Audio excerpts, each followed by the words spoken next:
Good evening and welcome to the Brockton Public School Security, Safety, Transportation Subcommittee meeting. Today is Tuesday, March 24th, 2026, and it's currently 7:03. We're a few minutes late.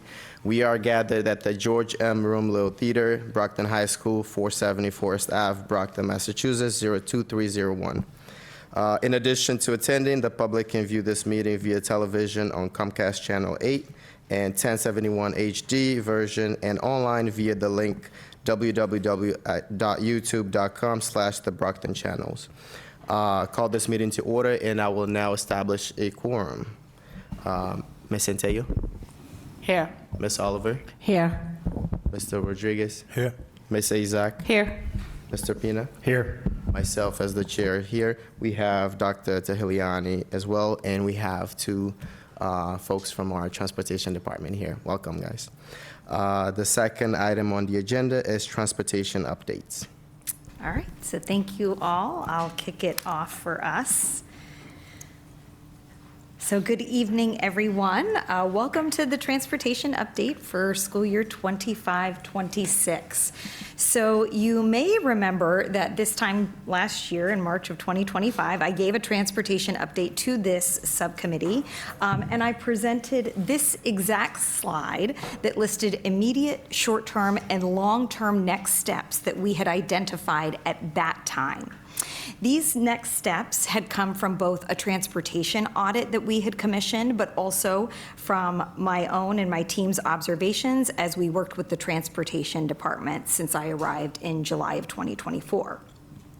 I will be honest, there is still much to do in this department in regards to transportation, and the team has been working diligently. I can tell you that even pulling together this presentation represents countless hours from multiple different departments. And I'll admit even some frustration on some of the continued lack of systems that we do have and that we are still lacking and that we still need to put in place. That being said, I think revisiting this slide actually reminded us as a team of how far we have come since last year. So you will see check marks next to what we've already completed, and then the circular gears next to what is still in progress. So you can see here that we have accomplished most of the goals that we had at this time last year. Of course, now those goals have been replaced with new goals and new technological updates that we'll be discussing this evening. And we also will discuss the 3 items that are still in progress, but I did want to give you an idea of what we have accomplished.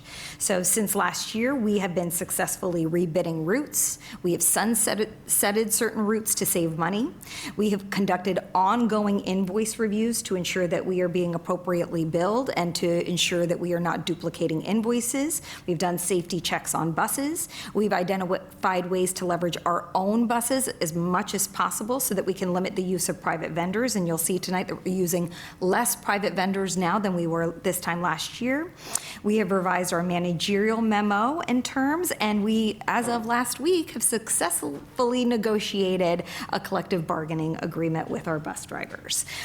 We've used technology to have the Parent Information Center submit requests that result in automatic bids, and we've even shifted a school schedule to better leverage our 3 tiers of routing.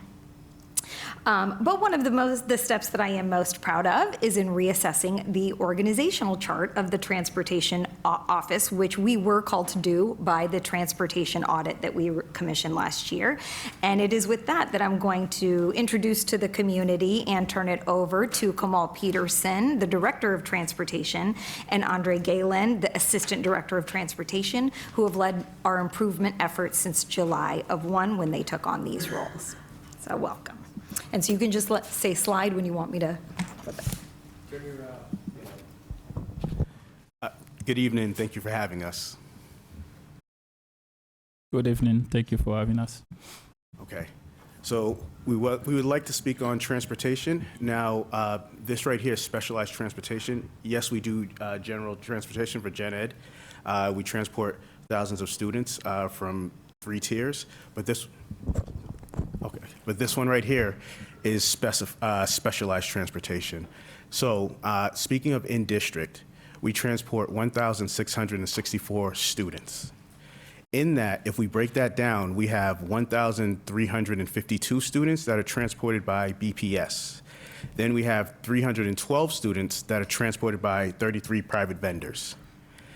Out of district, we have 88 students that receive door-to-door by 22 private vendors. Now, if you look at the chart, you'll realize that in district, we do 94.9% versus the 5.1% of out of district. Okay. So the 22 that transport the 88 out-of-district students, they transport them to areas that have specialized programs and services that are not available in the in-district based on individual student needs. But it also depends on their compliance of their IEPs, safety regulations, and any other needs that are necessary for them to achieve the best that they can. On top of that, we are also transporting students to private school, like the charter school, like New High, Bristol, Cardinal Spellman, Norfolk Aggie, Trinity Lowe, and Trinity Upper. Those transportation required by Mass General Law. Those students have the same right as Brockton student. We transport K to 8 students who reside in Brockton and live more than 2 miles from the private or charter school.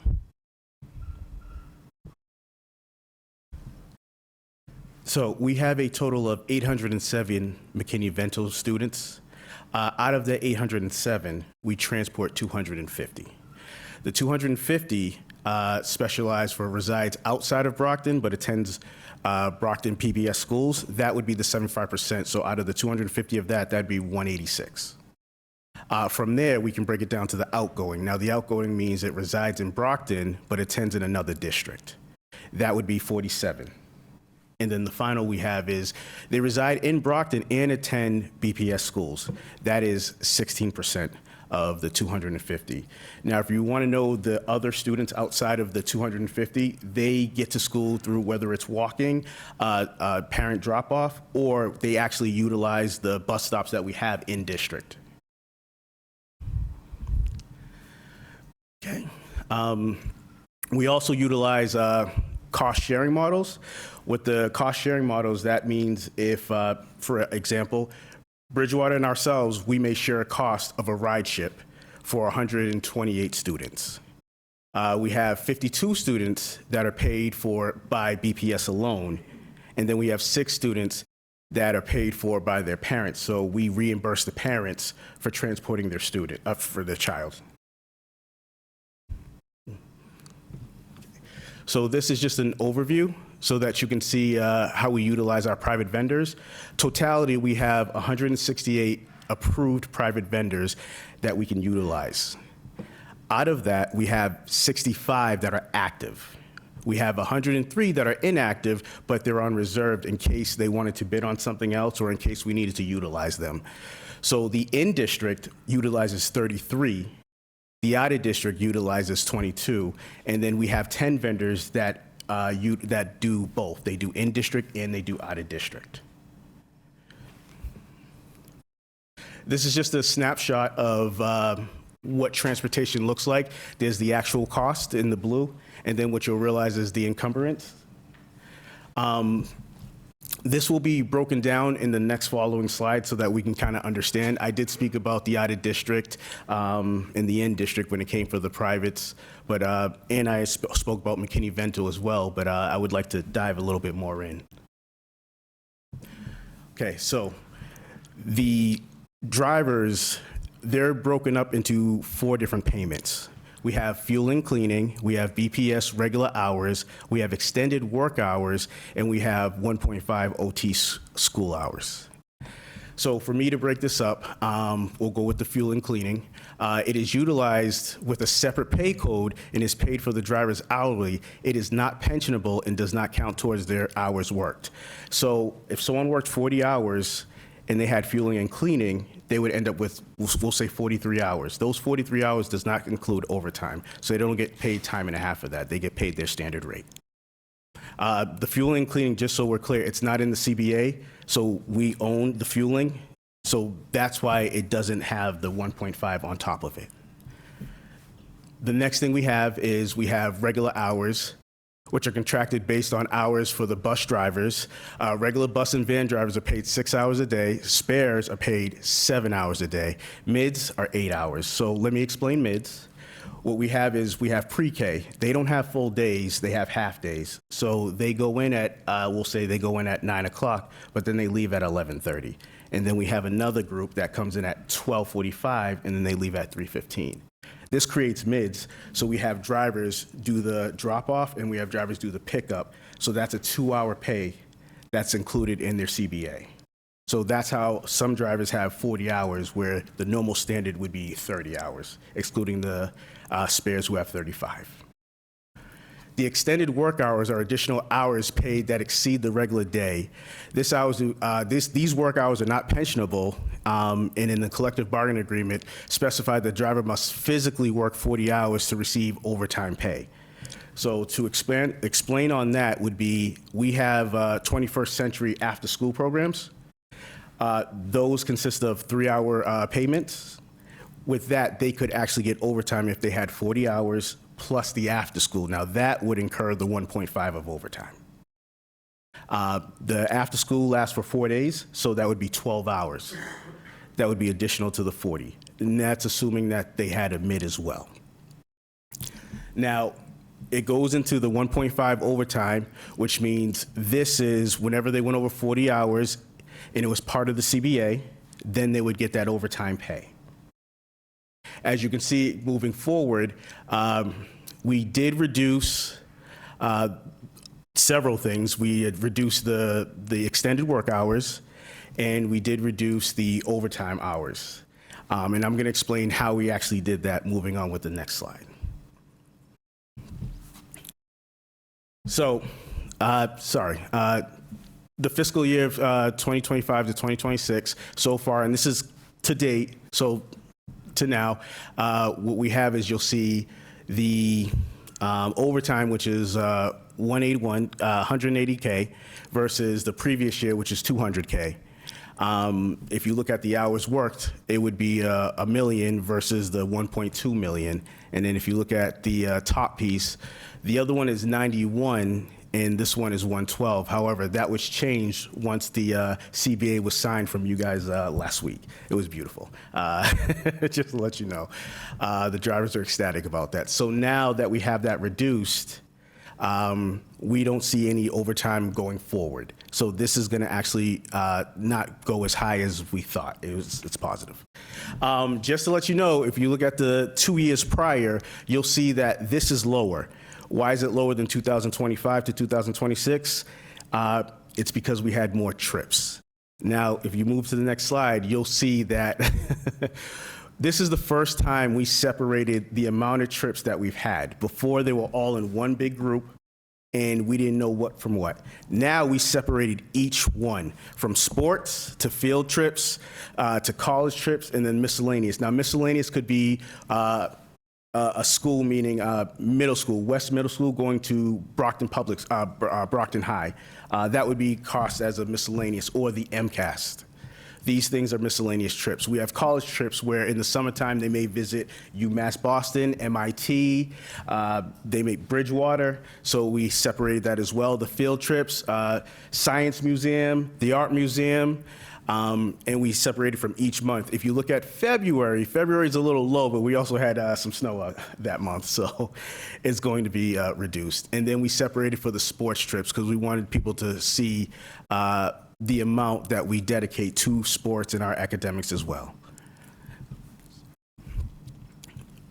Okay, so I want to thank the mayor for actually inquiring about this so that we can explain this a little easier so everyone can understand where we're coming from. We introduced the WEX cards, and we realized the WEX cards allowed us to save time and save man hours when it came to fueling. We're still exploring. We're still going to keep open because gas prices are rising. So we still keep in talks with DPW, and we have actually a meeting with another gas company that owns three gas stations in Brockton. One is on Forest Ave. So we are keeping up with the best methods to save on fuel, but we did realize that the Wex cards allowed us to fuel, save time, and make it for the mids. So if we end at 9 o'clock and the mids start at 11:30, we only have that window to actually fuel so that we know that the vans and the buses will get to those mids in time, drop the students off, and then come back.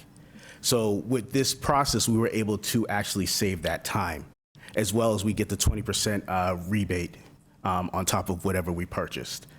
Now, the deal that we have, not the deal, but the conversation we have for tomorrow with that gas company that I spoke about, they're interested in providing us a steady price. With that steady price, that would additionally add on top of what WEX gives us. So we're looking at a double savings right there. Next slide. This is a sample of invoice. That's how the private vendors will send invoice to us.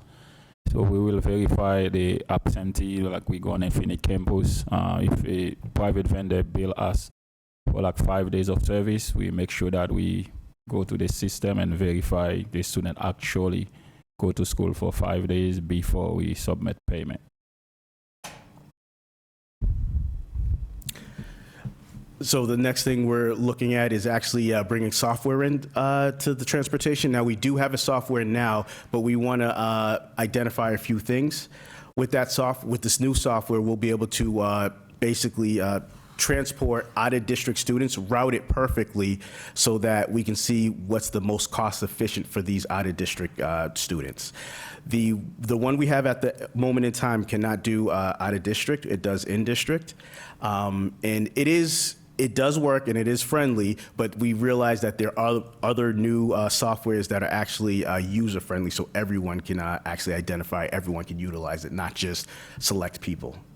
The good thing about it is it'll improve real-time GPS, and it'll improve the data when it comes to cost, when it comes to ridership, and when it comes to patterns of routes.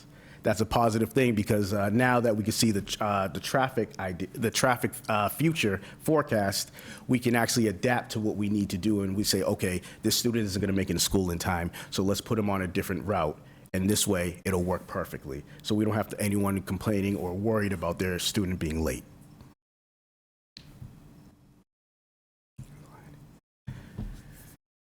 So long-term planning, last year we put out a bid. We put transportation out for the bid, and we got something back. This year, we're doing the same thing, and we expect something April 7th. So we're always going to do our due diligence to make sure that this is actually working and it's in the cost, that we're saving something.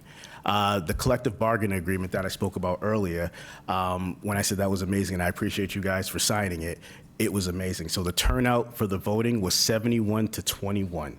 This has been the biggest turnout that the union said that they had of drivers coming out. They were all ecstatic that now their hours from 30 are 35 to 40. So when I spoke about how we're going to save on overtime, the after school that gave 12 hours to the 40-hour drivers, which would give them 52, and if they had a trip, it would be even higher than that. Now their options are to pick one assignment per person. So if someone has a midday, they don't have an after school, which means the after school is given to someone who has 30 hours. Now the after school is 4 days, but we split it. So they get 6 hours for Monday and Tuesday, and then Thursday, Friday, another driver gets it. So we made it so that every driver has at least 35 to 40 hours, and no one's in overtime. Now that excludes trips, because if we do have trips, they're gonna get paid, and which is rightfully so, but we're not encumbering so much overtime. We reallocated all that cost into making the drivers feel happy, and the morale increased for that. They thank us all the time. And I said, it's not us, it's you guys. So I appreciate everything you guys did. Now, the fleet planning, we want to increase the 7Ds. What we realized, the 7D is underutilized in this transportation, and if we were to utilize it, we can save a lot of cost, and I mean a lot of cost. So let's go to the next one. So if you look at the example, the first part, Malmerk, one student, it cost us $397. We pay our 7Ds $138 for 6 hours. If we were to utilize our 7Ds to transport out of district, then we would save that difference that you see up there. And this is just for one student being transported. So once we actually start separating and identifying the students that can ride together, if you look at the example on the left side, it'll say 4 students from the JRI, they all go and they cost $435. If we actually just use our 17D that costs us $138, we're saving $297 a day. So I believe that 7Ds being utilized and expanded would save us a copious amount of money. I think it's really good. And we can start this process with just using our Honda Odysseys that we own already in inventory. We don't have to purchase anything. We can just start this in July, August, because we have 185 days, but there are other out-of-district companies that do 237, 235. So those days we would be transporting. And as I spoke before, all of the drivers have something, but the 7Ds didn't have anything because they don't have the license to fuel or drive vehicles. They can only do 7Ds, which are pretty much 11 passengers. This will allow them to extend their hours as well by days. So they'll still have 6 hours, but they'll have more days. So they're not being left out as well. They'll have something as well to do. Next with that is if we were to purchase 5 vehicles, 5 11-passenger vehicles, we'd also be allowed to save in-district as well, not just out-of-district. So this would also affect the in-district. To give you an example, we pay $200 for 4 to 5 students for a private vendor to transport, and that's just one tier. Now, if we have 11-passenger, the 11-passenger will take away, it has 8 seats. It'll allow us to transport 8. It's 11-passenger, but by law, we only can transport 8. So we can take the 4 to 5 and take 2 vendors that we're paying $400 for, and we can charge. Well, not charge, but we'll only be paying $138 because they're already part of the drivers that we have. So not only do we save that money and we minimize the vendors, but we also have tier 1 and tier 2. When we have tier 1, we can utilize that to make sure there's no student showing up late, that if there's a student left, we have another vehicle to go transport them. And then tier 2 as well will reduce the tardiness for other schools. This will actually work on operational level as well as a cost-efficient level.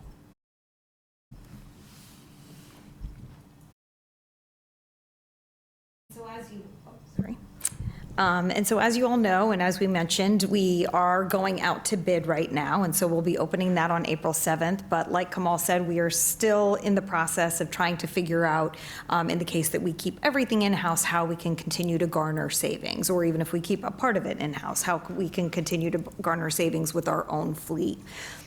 When we're looking at getting more vehicles, we're also looking at leasing them versus owning them. As I know, we've had some conversations recently about maintenance plans and wanting to make sure that we already have a built-in plan for maintenance over time. We've looked into leasing used vehicles, and we've also looked into leasing new vehicles as well. And so those are options that we are continually looking at in order to figure out how we can best save money. As a reminder, you all have access to our dashboards for Open Architects, and this is our general fund monitor. So here's a screenshot of it from just today if you filter for pupil transportation. So it shows that we do still have money for the rest of the year, and we have been encumbering our funds as the year goes on. If you remember last year, we had allocated an original appropriation for transportation of $9.9 million, and then the city voted to transfer the other $6 million that they had put into a stabilization fund for us. So I went to them and requested that money. And so overall from the city, we received $15.9 million for transportation. As you know, we had anticipated that additional funding would be needed. I estimated it at the time of about $5 million, but rather than burden the city with the cost, we were able to use our circuit breaker last year to make up for that shortfall, which actually ended up being being $3.8 million, so not a full $5 million. So our total cost for transportation last year was 19.7. This year, we were allocated for $17 million of non-net school spending that went to community schools, adult learning, traffic, and transportation. And so those are the non-net funds that have originally been put forward towards the city for transportation. And we are garnering a lot of cost savings as time has gone on, but we are still anticipating, and we knew when we were agreeing to the budget for this year, and I know there was a lot of conversation about it amongst this committee, about if we should agree to just $17 million for non-net when we knew that transportation was going to cost us more than that. So we are anticipating a shortfall. We're still actually projecting out the numbers for what the actual shortfall will be. And the reason we're still working on it is because there are some new variables that have come into place. So for example, even having a good historical budget on overtime costs is not exactly what it's going to look like moving forward, because we just signed a collective bargaining agreement. So there are a couple, and we're also going to put in some other cost saving measures. So there are a couple of different variables we're still working on to get an estimate, but we do anticipate similar, that our cost for transportation will be similar to last year. We do believe there will be some cost savings from last year. But again, if we were at 19.7 last year, and we have 14.9 that was allotted to us this year just for transportation, that we're looking at a gap of about $4 to $5 million again. Now, again, I will get you the exact numbers, or as close to a projection as possible, and then our plan is to go before the city council and for me to present all of the cost-saving measures we've put into place, the different improvements we've put into place, and also put in a request for the additional non-net school spending funds that we require. I did, however, and this is going to be redundant for those of you who were able to attend our South Shore Roundtable Legislative Breakfast, but these next few slides I just wanted to present to everybody, because I want to emphasize that the excessive transportation costs that we are experiencing here in Brockton are shared around the Commonwealth. So much so that we have been asking our legislators to take action. We've asked them to increase our reimbursement rates and to do so in a more timely manner. We have asked for greater money for our circuit breaker and for more regulations around our transportation costs. And so those were the requests for our legislators. And here you see that across Massachusetts, we are being reimbursed at lower rates, so much so that it is resulting in net losses for all districts. And they estimate the amount to be about $5,000 per student in the last 5 years. The larger the district, the greater the impact. So for a district there with 100 out-of-district placements, which we know that we have about, we just saw the numbers, they would say that typically for any district would amount to about a loss of $500,000 per year. And again, when we are getting reimbursed at lower rates and using more of our circuit breaker towards these expenses, that loss of funds is exacerbated every single year as we have less to make up for it. And then we know the costs themselves are rising. The Office of the Inspector General actually recently released a transportation study that I'm sure many of you heard about, and it was in the Globe and in multiple papers, that highlights that Massachusetts is one of 6 states in which nearly all the state funding for pupil transportation is delivered through reimbursements. And under this model, and this is what we call our circuit breaker, local school districts have to bear the cost of the special education transportation funds up front, and then be reimbursed in the next fiscal year, which obviously causes issues.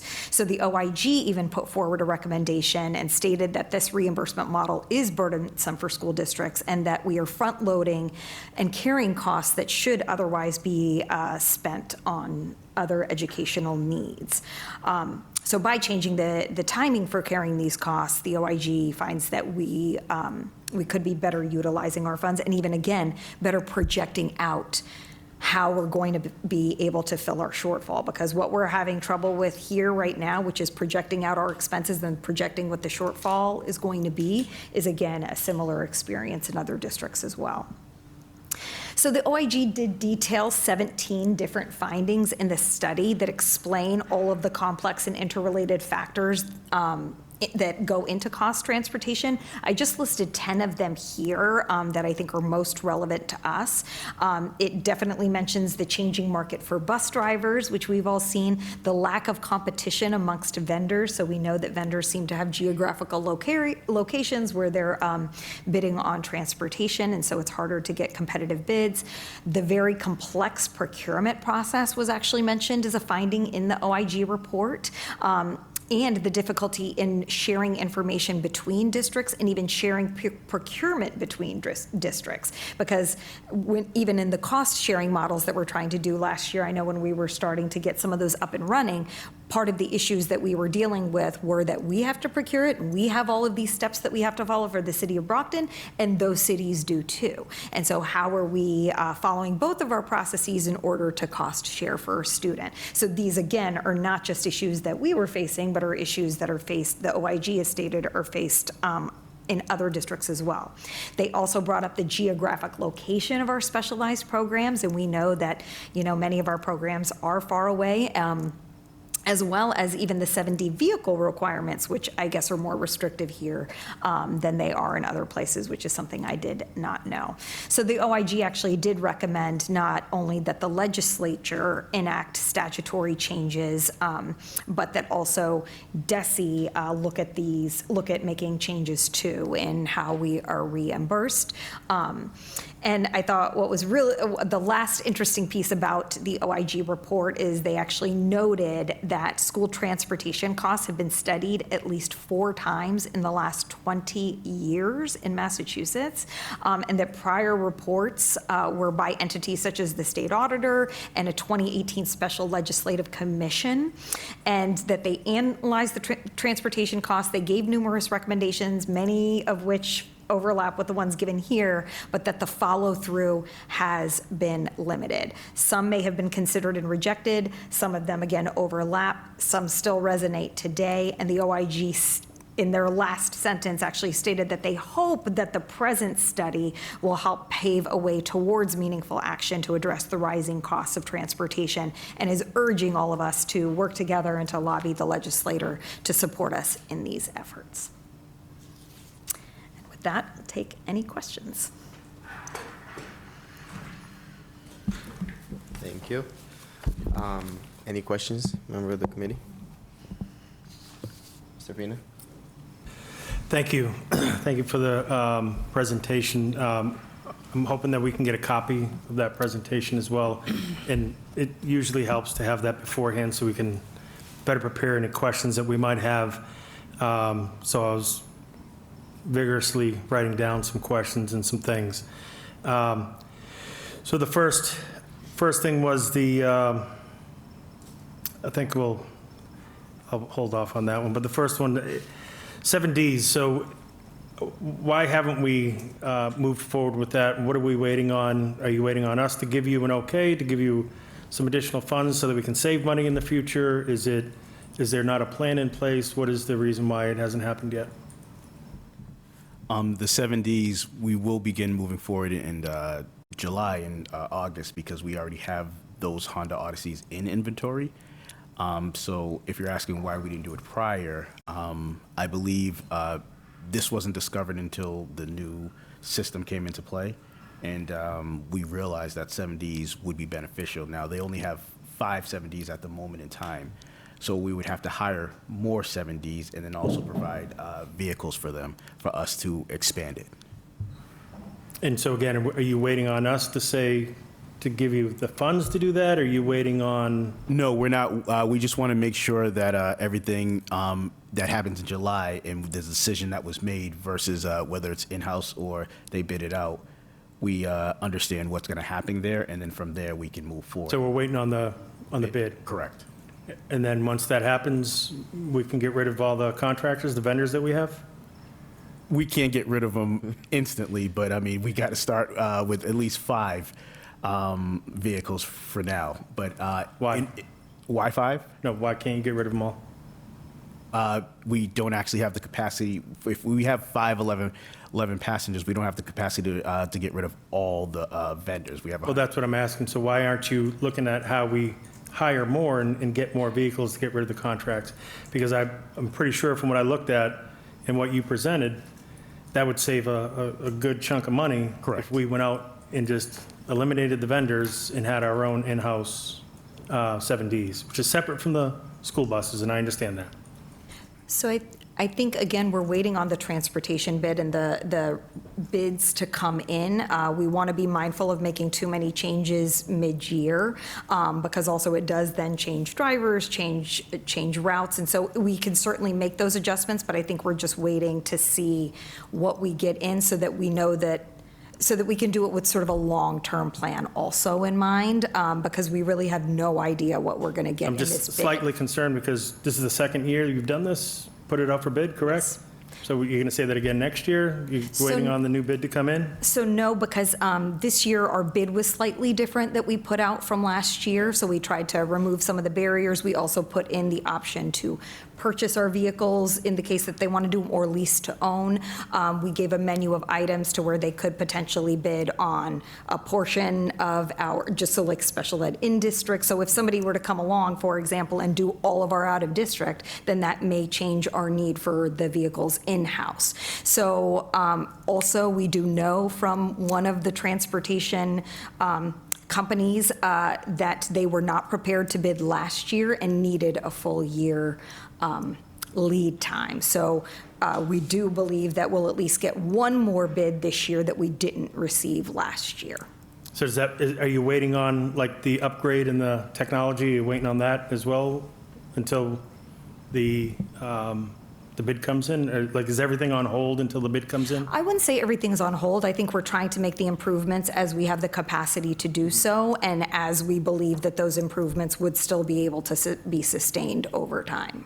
So, for example, there's been rebidding of routes in order to save money, or there's been changing of routes to save money. And so I know that these are some of the, and every time we make a change, we also want to be very mindful, because there were some instances last year, for example, where we made changes without appropriate notification, and then parents, especially for door-to-door, were getting a van to them or a bus driver to them of somebody that they had never met before, because we had gone with a more competitive price. Now, those parents obviously are dealing with our most vulnerable students, and very understandably were concerned that we changed so quickly, that there hadn't been prior notification and things like that. And so we are trying to be mindful when we make our improvements that we're dotting all of our I's, crossing our T's, informing parents who are the ones who are kind of the customers and the recipients of the service.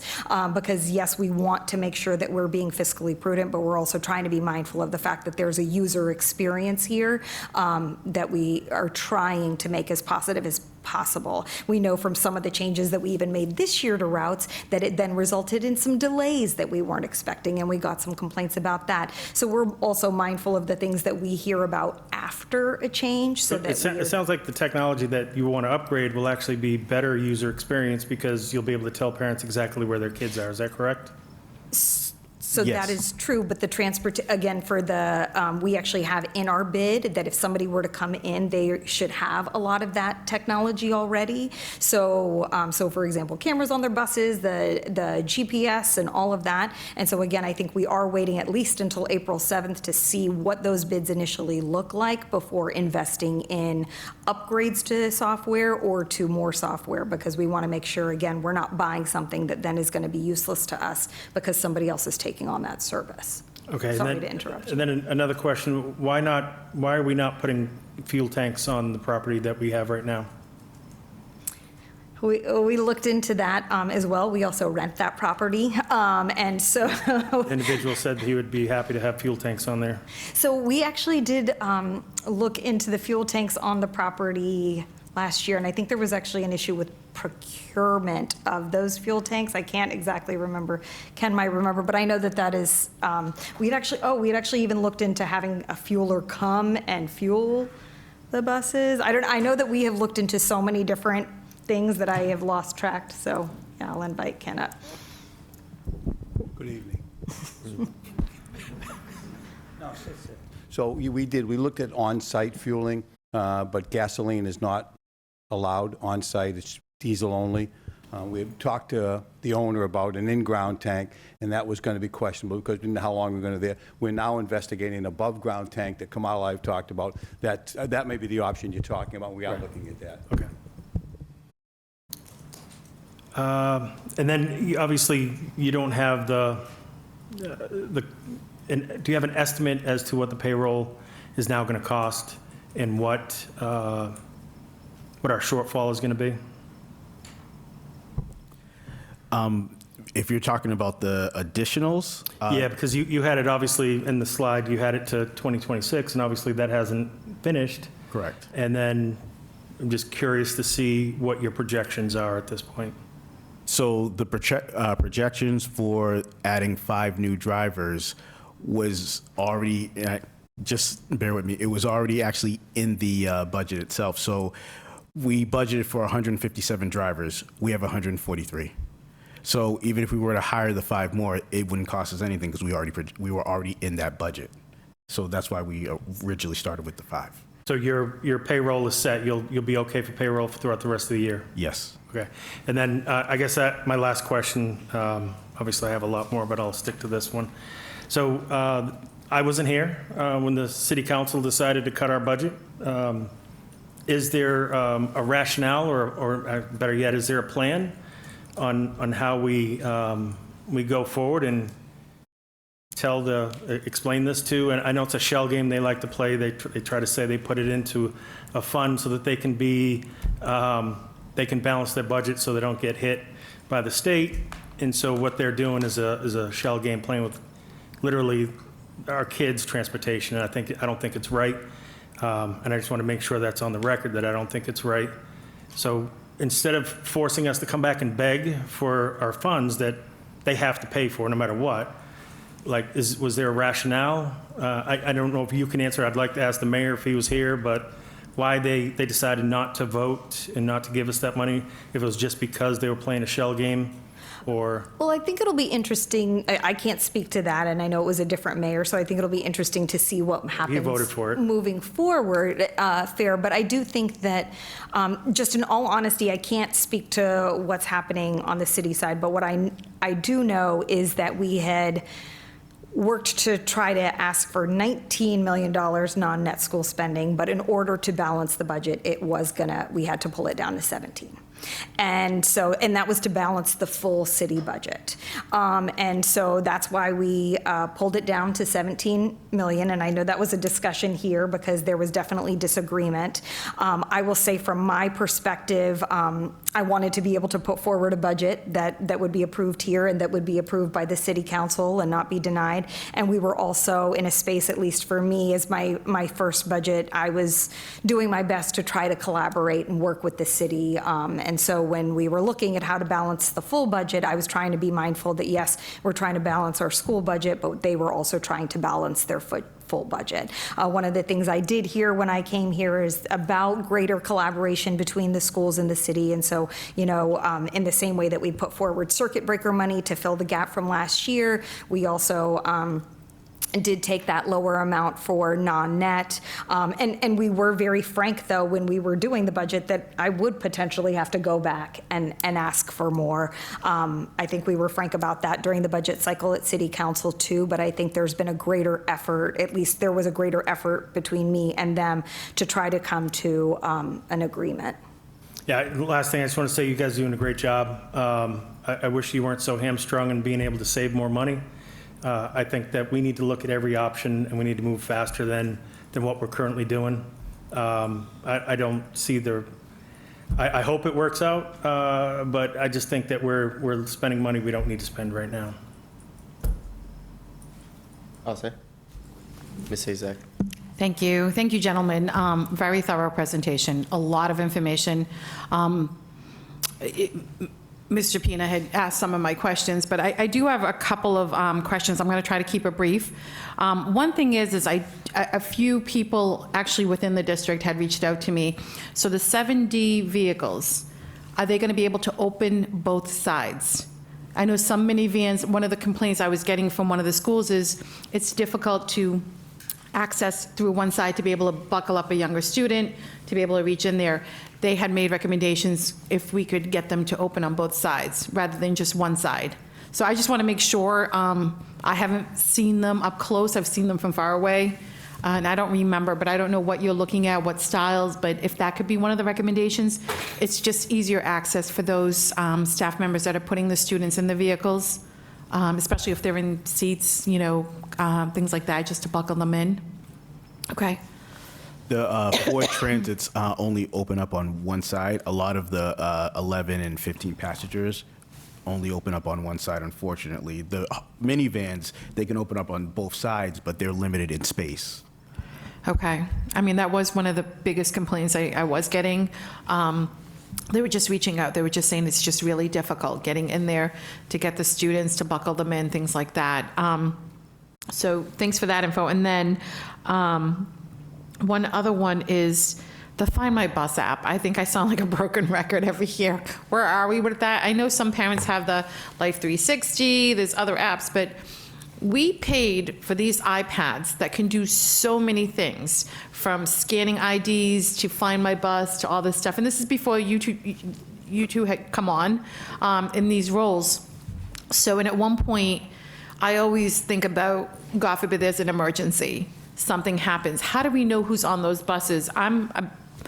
I keep pushing. We should have each student scan when they get onto the buses, especially the oldest students, so we know who's actually on our buses, are supposed to be on our buses, and we can monitor in case of an emergency who's there. We have direct access, you know who's scanned in. Are we able to do that? Because I know prior to you coming on, I believe in this position, we had mentioned as far as being able to use the iPads, having them scan them. We pay for all these features that we got with these programs, and I don't think we're utilizing a lot of the features that they provide. Where are we with that as far as scanning IDs? Have we started that? Yes, we did start it. We did a pilot, and we attempted it. It seemed like it worked really well, but to move it on a grand scale, it would take us a lot of time. At the moment in time, there's a select amount of people who will understand Versatran, and it is a copious amount of time to add all the students in and have them do it. But we did test it with 2 routes, and it was successful. We did it with the door-to-door first before we did it with anything else. So, I mean, again, these are features that we're paying for. They're part of licenses that I believe that we're just getting with these programs, and it's just we're not utilizing these features. And it just, I think it's same with the Find My Bus app. This goes back to a few years back, and I remember them saying, oh, we just have such a huge district, it's not that easy to get this set up. But years later, again, this is prior before you got on board, the both of you. So I would love to finally see that, to just be in real time for some of the parents, be able to have this app that, again, if we're not using these, can we just remove them somehow? I mean, we're paying, how much are we paying? Are these part of a license or something that we're getting year after year? But if we're not utilizing what these iPads are offering us, we're just paying for stuff that we can probably apply money somewhere else. I'd like to see where we are with that. And then one question I did have is actually 2. I'll make these really quick. Private vendors, do they wear uniforms? And can we have them wear something that identifies them as working for Brockton Public Schools? Because there were times, and it hasn't happened recently, but they're just so we can identify who our vendors are. And I think it looks nice if they're wearing uniforms, so they can be identified as working for Brockton Public Schools as far as private transportation. And how often are we checking their private vehicles? How are we making sure they're clean, maintained, seat belts, everything? Do they go through a checkpoint as far as, does it happen, every quarter, twice a year, once a year? Just to make sure, because we monitor our vehicles, but how do you monitor the private vendors when you don't have access to their vehicles when they're off-site? So that's a question I have. They do not wear uniform, but we do have a Brockton Public School sign they have to put on the vehicle. Okay. that identify that they're working for us. Past couple of weeks, I've been doing audit. So we've been selected private vendors to come on site to transportation building. Then we do the audit. So myself and safety person, Tina, we go to the vehicle, and we have Rob Jackson, who's in charge of the audit. So he check licenses, 7D, and me and Tina check the seat belt, if there's any harnesses. Then we check for cleaners. We check the seat, make sure they're secure. If they're not, then I show them how to secure the car seat and the harness. And then we verify that the vehicles are clean, but they do not require to wear uniform at this moment. So they provide the car seats, or do we have to provide it? They provide the car seats for the younger students that require them? Past couple years, we used to provide them the car seats. Then we changed that last year. They have to provide their own equipment. Okay, and that's very important. So, and I apologize if I missed it. How often do you check that? Right now, we've been doing a weekly audit, so Okay. I'm not completely done yet to the end, and Okay. probably we're gonna start over maybe every month or every 2 months. We're gonna start doing audit. We also, just started doing on-site. We also doing school audit. So we're doing both at the same time. So this week I might do an audit at transportation, and then next week we might select a school. We might do Downey, and then next week we might do Brookfield, Okay. and so and so. Okay, and So the on-site, we let them know. So I email them, let them know they have to bring the vehicle, the driver, and at the school we don't let them know. So the auditor will just show up at that school. Okay. We let the school know we're gonna do an audit, then he just show up. And you mentioned, Kamal, correct? So you mentioned during the McKinney-Vento presentation part that we have a handful of parents that drive the students, their children, and they submit like a reimbursement. That work where they, with us, we have, sorry, I don't, my microphone went, but with us, we have, thank you. We have proper insurance, things like that, even though they're transferring their own child. But if they're submitting reimbursement, is it something that we need to make sure they have proper insurance coverage? Where they're transporting our student and we're reimbursing them? Like, we have to, me, for what I do for work, I have to have certain insurance on my vehicle if I'm transporting a client, that God forbid something happens, I have the proper coverage. Do we make sure they have the proper, like enough, like we know our vehicles have high enough coverage that, is it something where we're reimbursing them?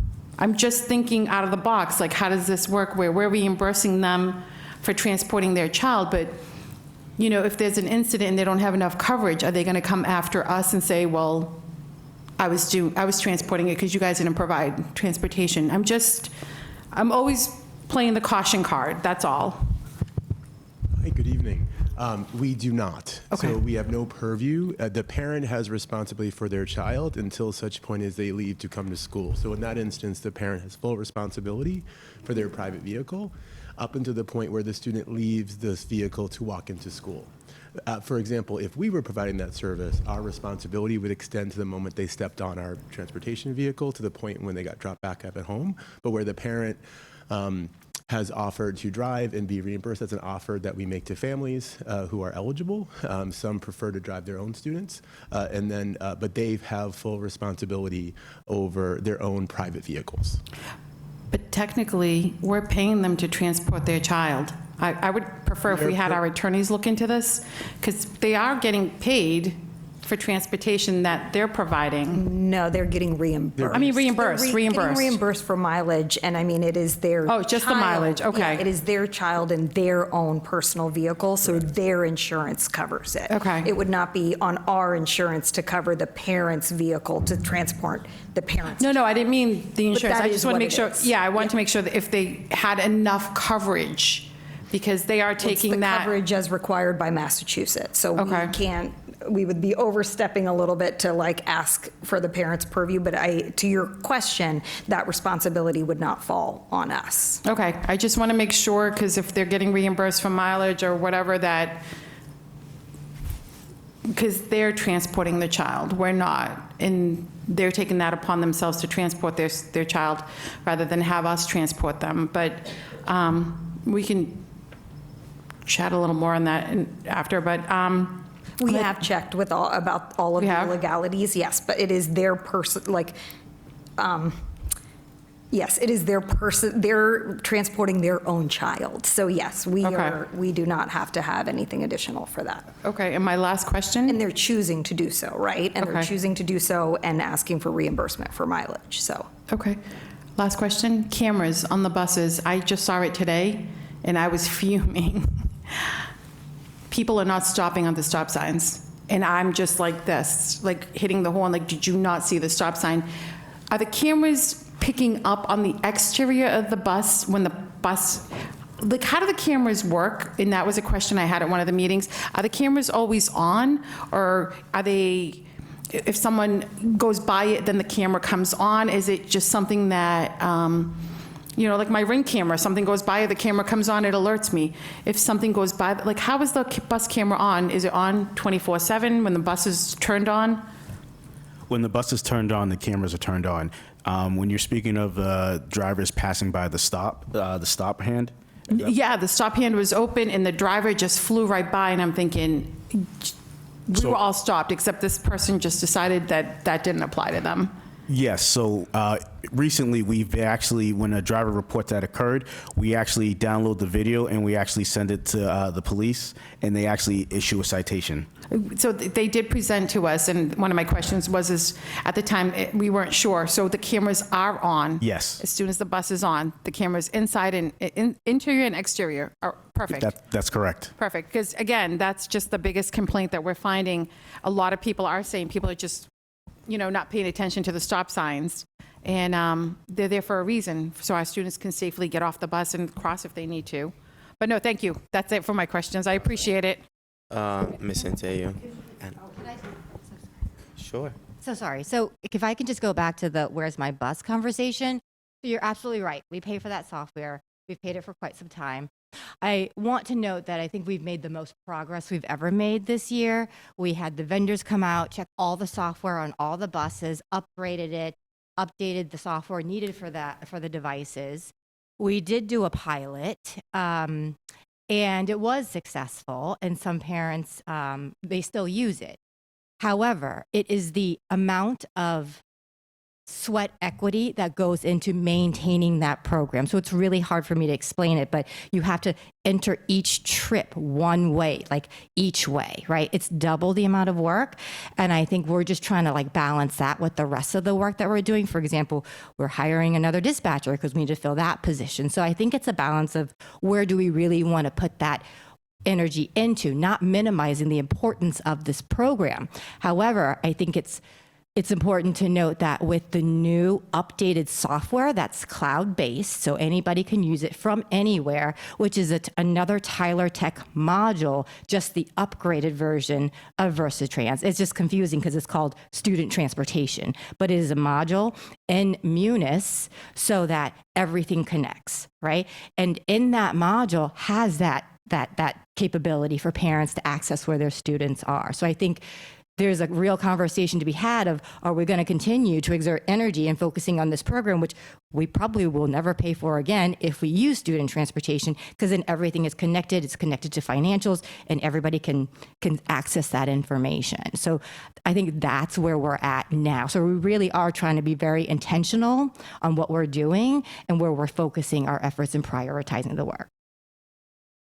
I appreciate that. It's just, if we're not going to use it, Yep. don't pay for it. Absolutely. We can put that money somewhere else, because it's just, and this is prior administration, Dr. Hitaliani. It's not now. It's just been going on, and we get a lot of parents that ask about it. Right. So I'd really like to see things that we're not using, Mm-hmm. and if we're not utilizing these programs, just if it's too much given the district of our size. I mean, I know a lot of parents use that Life 360, or there's other programs, other apps that are out there that they're using through cell phones, but not every child has a cell phone.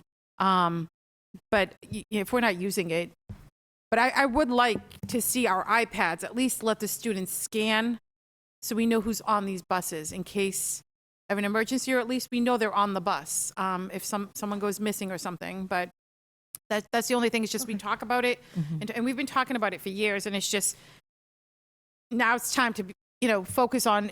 And again, great presentation. You were able to focus on a lot of information, provide a lot of information for us.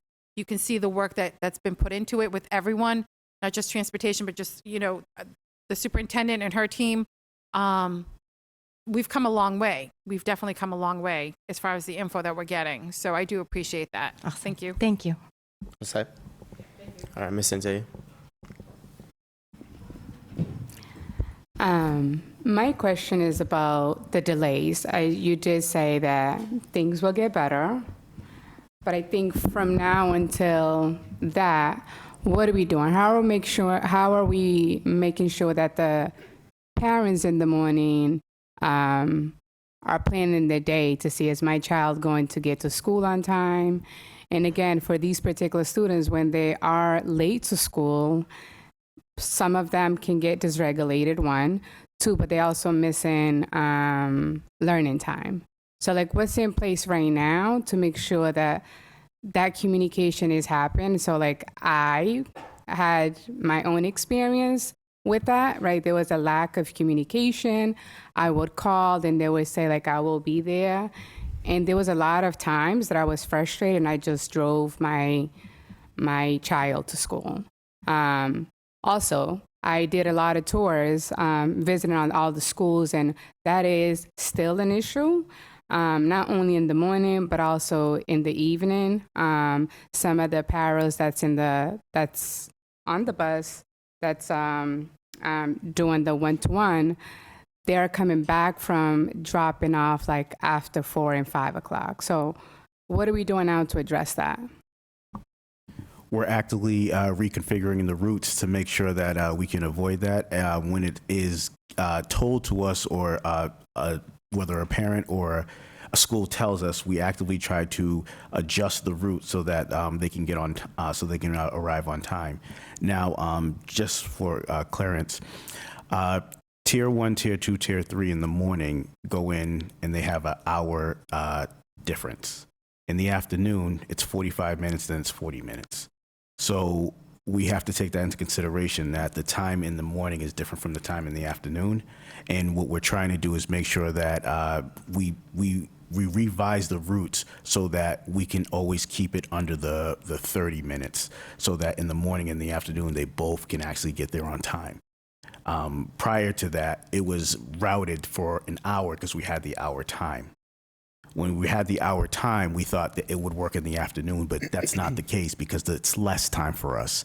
And then additionally, when we pick up the monitors, sometimes we pick them from the school and then we have to take them back to the school. There has to be an account for that. So now that we're accounting for that, we're making sure that we redistribute the monitors and each student on the route to make sure that it makes sense so that we can reduce that tardiness. But like, I feel like you still didn't answer, how can we communicate with the family to let them know, like, hey, for today, the bus is going to be late? I feel like that's also a big disconnect. Right.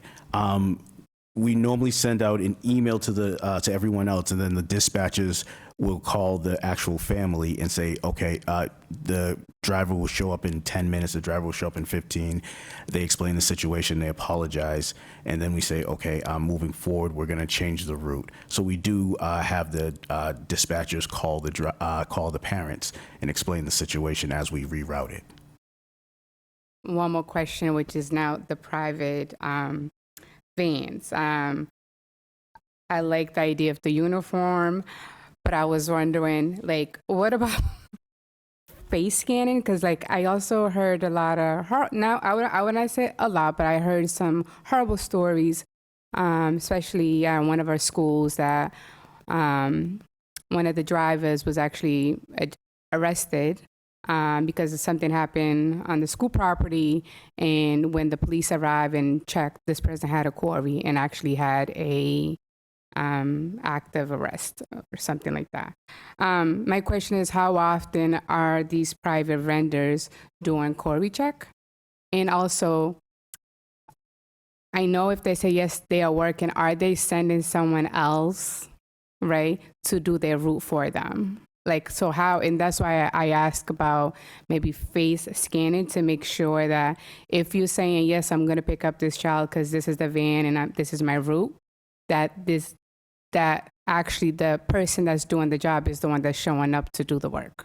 So face scanning for the private vendor themselves? The bus driver. Okay. Just to make sure that the person that is expected to do the work is the one that's actually showing up. Right.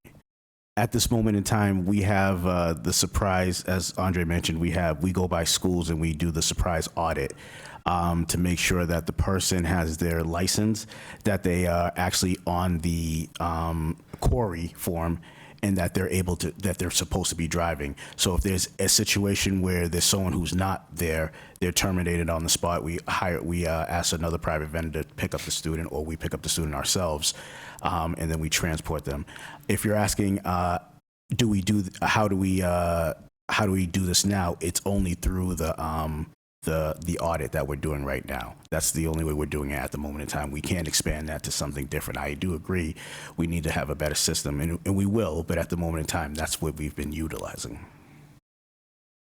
We do check the query, and the city does the query check and the fingerprint on private vendors. And then we keep track on when it's going to be expired, and then we let the vendors know they need to go downtown to have a new query. I believe the query, is good for 7 years, I believe. I believe so. 7 years? I believe. I could be wrong. But also, so let me make it clear on the 70 drivers. So there is 2 different query. So the city have to do their own query. Also, every year, the 70 driver must go to a query check. IMV does a query check on them before they renew the 70 license. So IMV does their own query. So the 70 certificate is good for a year based on the age. So if you're 7 years old, every 6 months the driver have to do a query to IMV. So if IMV finds something, they will not issue a new certificate. All set? Thank you. Ms. Holland? Thank you. That was a great presentation. I think as the years has passed, that's a lot of cost saving, and I do appreciate that. Just to piggyback off Ms. Centeo's first question, the door-to-door van that's used for middle school, is that the same van that's being used for the high school students? Yes, for all 3 tiers. Okay. My concern also, just to let you know, some parents are not getting those phone calls. And I know there's a major issue at West Middle School with the kids coming in late due to the vans drop off. They are getting there after 8 o'clock. I've had my experience, and I think that the fact that I know how to advocate in basically my child's rights, right? I was able to work with the front desk because there was over 20 tardiness, not because I'm bringing him late, it's because the van is taking him late, right? So when that happens, you get a letter basically saying there's an issue. If a lot of parents don't know how to advocate for themselves. So I had to work with the front desk to make sure those tardiness does not jeopardize my child, and it does not show on his report card. So we're working to basically fix that, to see how we can make sure that he's not marked tardy, but a lot of other parents don't know how to do that. So I had to advocate for all those other students that's coming in late and being marked late. I know I've had, in the year past, I used to get like calls and say the van is late, the bus drivers are different bus drivers. And when you're dealing with, excuse me, a child on a spectrum with sensory issues, we have to be very cautious, right? We have to understand the feelings and how that day is going to affect being tardy. So there's a lot of things we need to really work on, and I know you stated that we are working on that, but we also have to remember the children that we're servicing. They not understand what are we, like, why are they late? Why am I now late to first class? Now that's gonna move the whole mood. It's gonna be difficult, right? So I think that definitely we need to have those phone calls to the parents, because I'm not receiving them. I have to call multiple times and say, where's the van? Like, I'm late for work, I have to go, drop off my child. But it's just that being professional and having that communication just to deal with the parents to say, listen, I apologize. You know, maybe it's a different van, the van is out, just to have that open communication so the parents don't feel neglected or feel like, what is going on? Is my child important or not? Okay. But I do value that you guys are working on it, and like definitely remember the children that we're basically servicing. Another thing also that I have an issue with, and I know a lot of parents have an issue, is a 3-minute rule, right? The van is out there for 3 minutes. We have complex children. And if you don't deal with this complex children daily as a parent, you do not know how long it takes to get them ready, right? And I think the 3 minutes, something we can look at. Definitely if we know certain students need more time to get to the van, we need to offer that, right? We can't just like, within that 3 minutes, if you don't come out, bye, see you later, they're really out. But you don't know what environment that child is that morning. You don't know what has triggered sensory outbreaks, certain, like just emotional outbursts that certain parents deal with. That 3 minutes is not long enough. So that's something that we definitely have to look into. Another question that I had, those bus drivers that deals with the complex students, are they like CPR certified and like dealing with crisis? Do we have, are those being offered to bus drivers at all? At this moment in time, there aren't CPI certified or CPR as well certified, if that's what you're, Yeah, no, they're not. okay. Maybe that's something we can look into, especially a lot of, I know they do have nurses, one-to-one nurses that do go with them, but just, you know, it's a good thing to like offer our drivers just to have for, like, you never know, you know, if it's an allergic reaction, a choking episode in the bus, just for that particular training, I think will be a great idea. And also, for Mr. Pina, I think, me and Mr. Rodriguez was like the only one that voted against the 17 million last time. And I think it's a great job that this year we do not do that. I think we need to go for full amount. We're doing disservice to our children. Those money belongs to our children. They are for our SPED students, and we should not be shortfalling them, because when that happens, we have to go beg, and I don't want my superintendent in front of begging for anything, because those money are rightfully ours for our students. So I think we need to go full force this year, and we need to ask for full amount because our students deserve it, and we need to provide them transportation. Thank you. All set. Thank you. Any other questions? Mr. Rodriguez, you have anything before I move to the members? No questions. I stay involved. Mr. Pina? Yeah, I forgot. So after-school buses, Thursday and Fridays, why is there no after-school buses at the high school? When you say after-school buses, you mean the late buses. The late buses are delegated through Brockton High. So if there's no late, if they say they have no late bus, we don't stay for that. So they delegate if we stay or not for the late buses. So I think there's a miscommunication there, because they tell the students there is no late bus. Right. So, for instance, I'll give you an example. We'll say bus 7 has a late bus for Monday, Tuesday, and then Brockton High says Wednesday there's no late bus. Then bus 7 doesn't stay, and Brockton High says there's no late bus. That's how that works. So we stay if they tell us to stay, but we also go if they say there's no late bus. All right, so that would be a question with the principal? Right. Okay. And then this is something a little bit, has to do with facilities, but obviously there's a connection there. The potholes in your complex, why have they not been filled? And how many shocks and tires have you lost? And the city does pay for those shocks and tires, correct? Correct.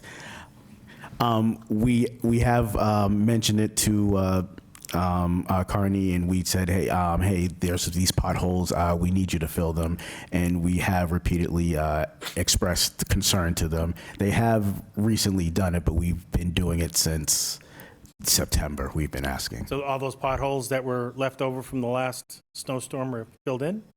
The majority of them, yes, they have been filled in. Must have been recently. Thank you. No, yeah, it's like real recent. Okay, thank you. All set? Ms. Azek? Thank you. Just a little clarification. So Ms. Centello brought it up.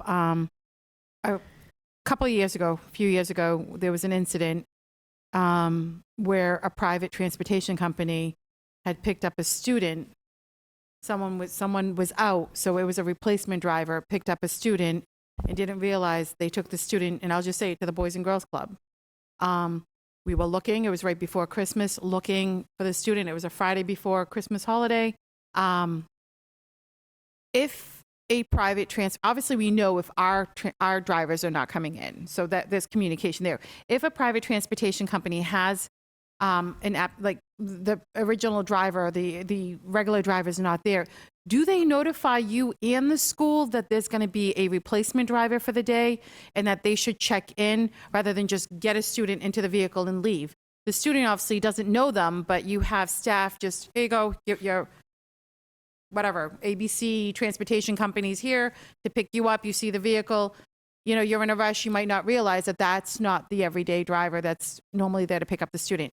What kind of communication do we have, and do we need to put it somewhere in their contracts that they need to notify the schools and the transportation company, and they need to confirm upon pickup, yes, I am picking up Joyce Azak today. I'm with this company. Just, again, it's not the regular driver. Like, what kind of protocol do we have? Because that we did run into an issue. Probably, I think it was December of 24. We ran into that issue. We all, those that were on the committee probably remember it. That was a little kid that was gone for a few hours on a 20-degree night weather. And it took hours, and they finally realized that student was dropped off at the Boys and Girls Club. Again, mistakes happen, but it's our job to just kind of, tweak things here and there. So what protocol do we have, if we have one? At the moment in time, we don't have a protocol. If they were to have another driver, they have to be on the quarry that was already submitted to us. If that's another driver who isn't on the quarry, then they're expelled from transporting us altogether. No, that's great, but how does the school know that that driver's out? I think the transportation company's responsibility should notify the school department. Our regular driver's not there.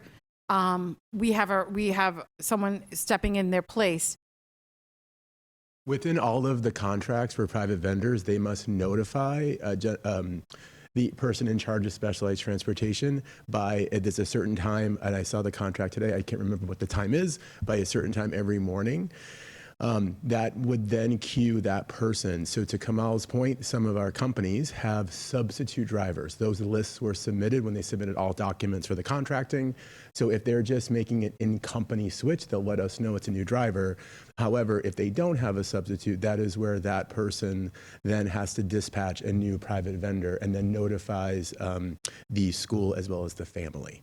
And that happens in the morning as drivers are absent. It's a part of their contract with the city to notify by, and I can't remember the time, I think it's 7 a.m., but it also depends on the run. If Okay, they're so doing a pickup at whatever perfect. time. As long as they're notifying not only transportation, but transportation notifies the school, and the school confirms when they're putting the student on the vehicle to make sure that, they are going to, because obviously if it's someone that's filling in, they're not going to be familiar with the student, where a regular driver is going to be familiar with that student on a daily basis, picking them up. I will also note, since that incident, our schools have put in safety measures and checks to ensure that that does not happen again. So I remember the incident well, and since that time, we have instituted across all of our schools checks with those who are out doing dismiss our sort of drop off or pickups in the afternoon, are double checking vendors and runs and what kids are going, what buses. No, thank you. I know there was different things were put into place after that incident, and again, things happen. It ended on a good note, but we just want to make sure that as long as the private vendors have good communication with our schools and with our transportation company. But thank you. All set? Yep, that was it. I just want clarification. Sorry. Do you it's have me anything again. to add? I wanted to just follow up with Mr. Pina's comment about late buses. So what I'm hearing is that there are staff PD on Thursdays twice a month. Therefore, there would be no need for late buses on those 2 Thursdays. I'm not saying every Thursday. And then for late buses on Fridays, because there's no clubs, there's generally no late buses. And I'm hearing that there hasn't been late buses on Fridays in like years, like more than 5 years. Obviously, I have athletes for kids, and so they sometimes depend on that late bus Mm-hmm. most of the week, except for I guess, one Thursday a month and Fridays. Mhm. That's what I was asking. Yep. So hopefully that just provides some information. Thank you. Any other questions from the members, comments? All right, I have a few. I'll be brief. Majority of the questions that were asked by my colleagues, great questions, by the way. I had similar questions such as find the bus, the 7D vendor. Also, before I forget, I did check the Corey. It does not expire, the Corey results. However, for school district, it's recommended that every 3 years we follow up. A few observations that I just want to share. One thing that I noticed not too long ago, not all of the buses put out the stop sign. When they're stopping, they put the emergency lights on, but the stop sign is closed. That's one thing that I would recommend if it's something that we need to talk to our bus drivers to reinforce, using the stop signs. You look confused, Mr. Rodriguez. Correct me if I'm wrong, but if a bus stops, I think the stop sign only opens if they open the door, correct? So if they're not opening the door, it's not gonna. That's correct. As soon the door is open, the stop arms open. I could be automatically. wrong, but I've seen it where it was closed. So I could be wrong, but that was something that I observed. I just wanted to share that. I think, because I've been behind the bus, if they're just stopping, so I'm there, do I go? They just stop kind of in the middle of the road, waiting. Yes. Turn your microphone on. That's it. It's depends. Sometimes the bus just park for a few seconds, just taking a short break. So the Okay. emergency light will be on, but not the stop will not open. Okay. Because they're not doing pickup. Anytime driver is doing pickup or drop off, the stop have to open. Good to know. Maybe they were just there parked with the Right. emergency lights on. Just a brief question. I know you've already answered majority of it. For the 7D, the 5, is that more of a pilot thing that you guys are trying out? We'll be trying out to see after we get the bids, or? Yes. After we get the bids, there'd be something we would try, yes. Right. Okay. I think this other question is more so for Dr. T and probably you guys as well.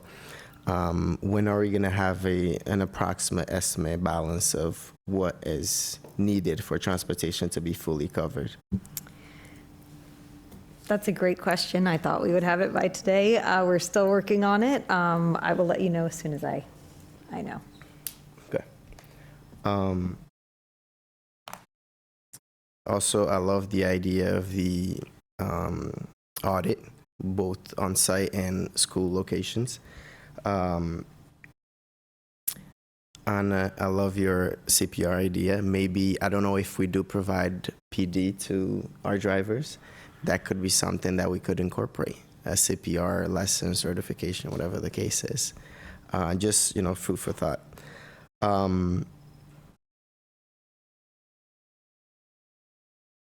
I had another question.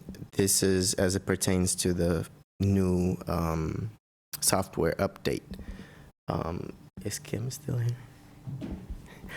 You mentioned that it's more so of an update to the system rather than a brand new. So it's an upgrade, right? So Upgrade, okay. they're both modules from Tyler Technologies, who is like the parent company of Munis, right? There's different, there's the school ERP, like the financial systems, there's position control. So the city, we use a lot of those modules because we want consistency, right? And access to the same information. So currently Versatrans is a Tyler Technology module, but it is a little bit dated, and Tyler Tech is trying to navigate all districts to using student transportation, which is another module of Tyler, but a better updated one. Okay. Do we know the cost for said upgrade? I do. I should know it off the top of my head. Total is We'll get you the numbers. If you It's could. not like, it's not substantial, but it is a substantial like investment, like long-term overall. I think the most important that I want folks to know that number one, it tracks with Munis financials much better. But number two, with the limitations of Versatrans, we are only using routing software to map in Brockton. So all these other places where we have McKinney-Vento students, foster care students, we're routing that like individually. So think about just, right, the amount of just staffing and updating, right? And it's just not, it's not effective. So with this new software, and that's why it costs more, is because you have to include the mapping component, and each county that you do map costs a little bit more, but that way we can make sure we're fully leveraging transportation, our own transportation and private transportation vendors when they're picking up our McKinney-Vento and foster care students or for other charter and parochial schools. With that in mind, then, to Ms. Azak's point, if we're not really using the one we already have, can we stop paying for it? Well, we still need like Versatrans, all right, just to route like our students currently. And we will need to migrate to a new system. And implementing any sort of large scale system, you can't just turn one off and turn one on, right? So it is going to be a little bit dual tracks, but Tyler Technologies is working with us to ensure that we're not getting doubly charged for something, because we are continuing with their product. Okay, thank you. Mr. Pina? Just to be clear, at the technology meeting that I was at the other day, we went from spending $600,000 a year for that service, that software, to now over 1.4 million because it went to the cloud. So we're paying for the whole thing. Thank you for sharing that. But that's not just for, the 1.4 isn't just for Versatrans. I think. Right. Any other questions for a member of the committee? Mr. Rodriguez?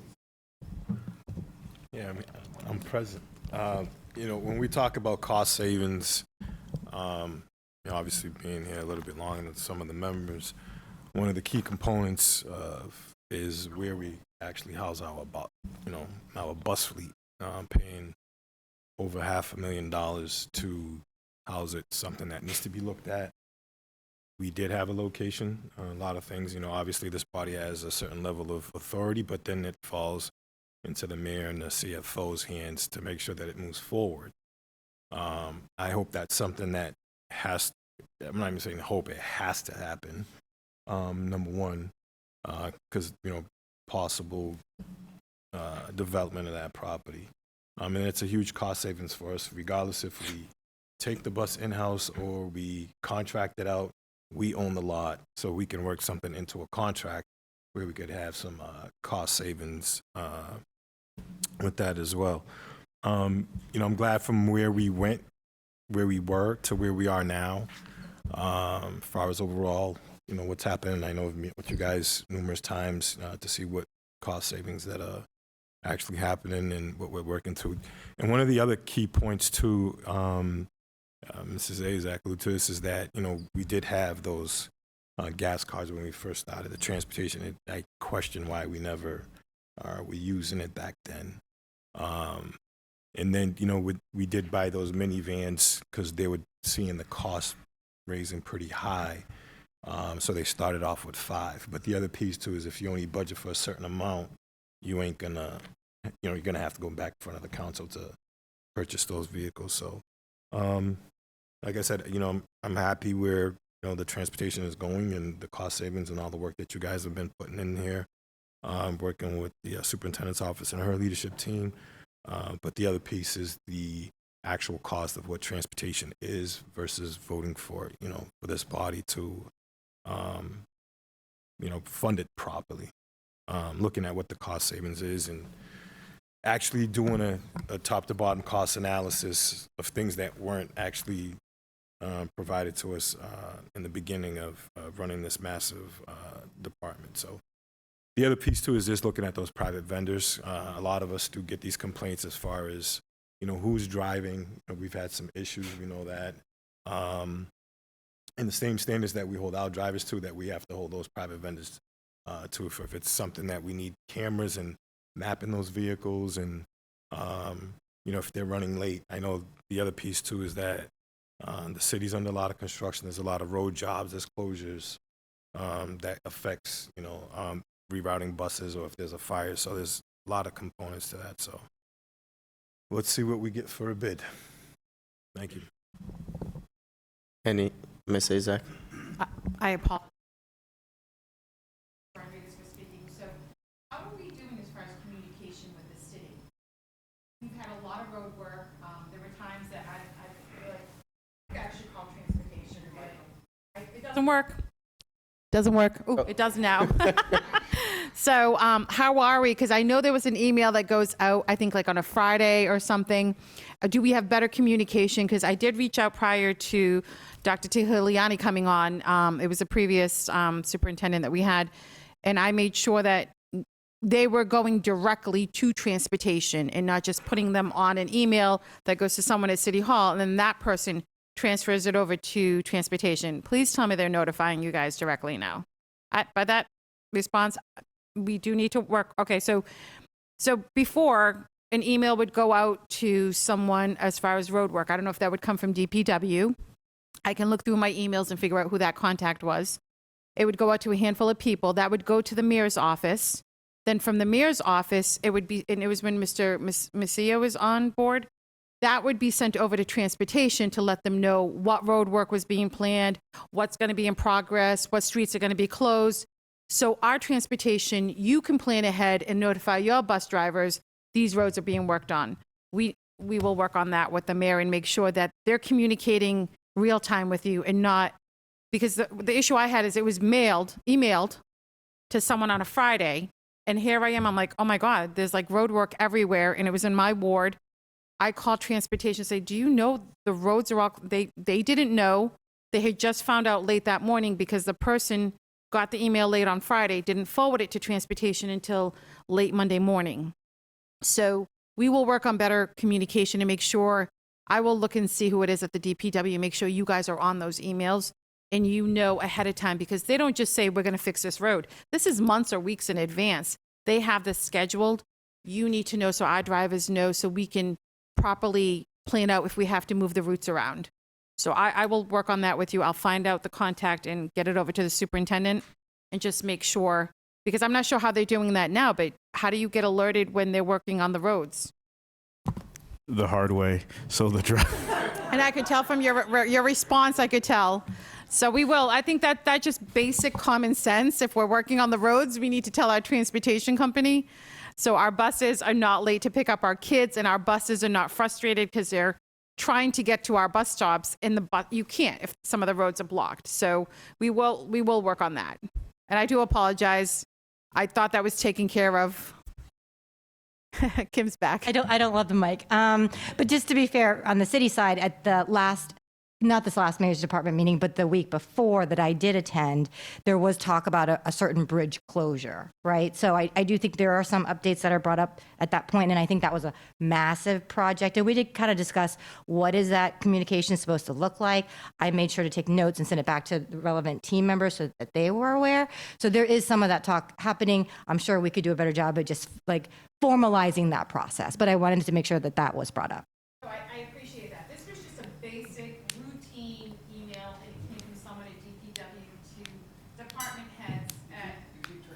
I'm not, it's not. I need a new mic. It only works if I lift it. Okay, so the light doesn't work in my defense.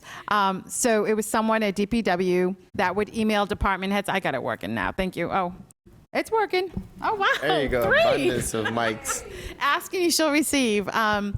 So they would notify department heads on a regular basis. And it wasn't just like a one-time thing, because they're working on streets throughout our city. There's a lot of road work. There's a lot of road closure. So it wasn't just like a one-time, oh, there's this.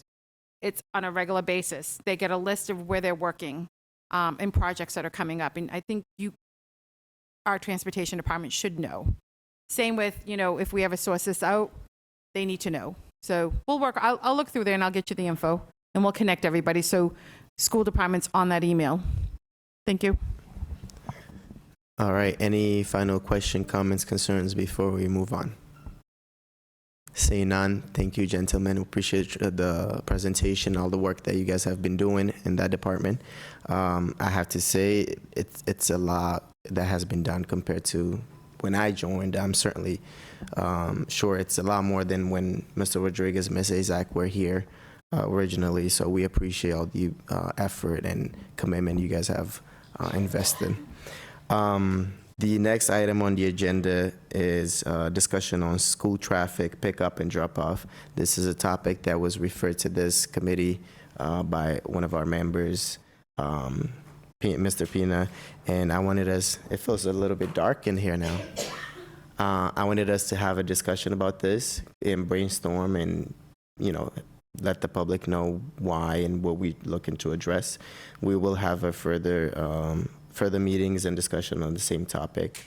But for now, it's for us to talk about some of the issues. We also have transportation here. They can chime in from their perspective as to what is going on.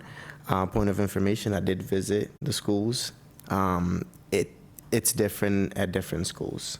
My schools and the timing that I go to pick up my kids, it's smooth for me. But other schools, I have seen that there's a little bit of a heavier traffic and congestion going in and out. So this is the opportunity for us to discuss and share the point of views, perspectives, and potential solutions or recommendations that we have, whether it's for the traffic department, police, or the transportation folks and whatnot. So feel free to, if anybody has anything they'd like to. Mr. Pina? I had something on my laptop, but one of my kids stole this is what happens when you share the same types of laptop with your kids. They stole my charger, and my laptop is now dead. So I just want to make sure that we discuss and bring forward the fact that we're not at the proper level for our school police, and there are different avenues that we can use, such as possibly temporarily hiring some of the they're not called meter maids, but traffic parking enforcement officials. I don't know what they call them now, but I think that we need to look at different ways to ensure, whether it's cameras, those traffic and parking enforcement people, because it's, I've seen too many times, I've heard from too many constituents. I've heard too much that they've seen kids run across streets when their parents are dropping them off. And I'm going to use the George School again, but you can go down that Colonel Bell Drive or road, whichever one it is, but you can see where it says no parking. I don't know how those residents aren't in here every week complaining to us. Their grass is all torn up. They've put yellow cones out there, orange cones, to make sure people don't park over there. And all I see every day is people either parking over those cones or just parking in the middle of the road, putting on their hazards and walking across. It's just something that it's an accident waiting to happen, and I think it's something that we need to address sooner rather than later, because heaven forbid that we're sitting here a few weeks or any day and we're mourning the loss of a child because they were hit by a car. And so I think that it's part of our duty as a school committee member, as an elected official, to ensure that we are providing safe movement during those times. And just to be clear, I'm not putting this on the administrators, the principals, or even the, what are they called? The road, what are they? Yeah, crossing guards, because those crossing guards are only at certain points, and these parents are dropping them off not even close to those points. So I just think that it's something that we need to, and this is why I asked for insight from the school police, from the Brockton police, from the mayor, from traffic, from DPW, because I think this is a little bit more important than just having a discussion with us. I think it's to the level where if we're going to say that we care about kids and making sure our kids are taught, then we damn well better make sure that our kids are safe and aren't getting hit. So that's That's it. Thank you. And I share your perspectives. I will say I did notice recently some of the schools that I typically go by or go to, police officers there blocking some of the ways where people typically park that they're not supposed to park.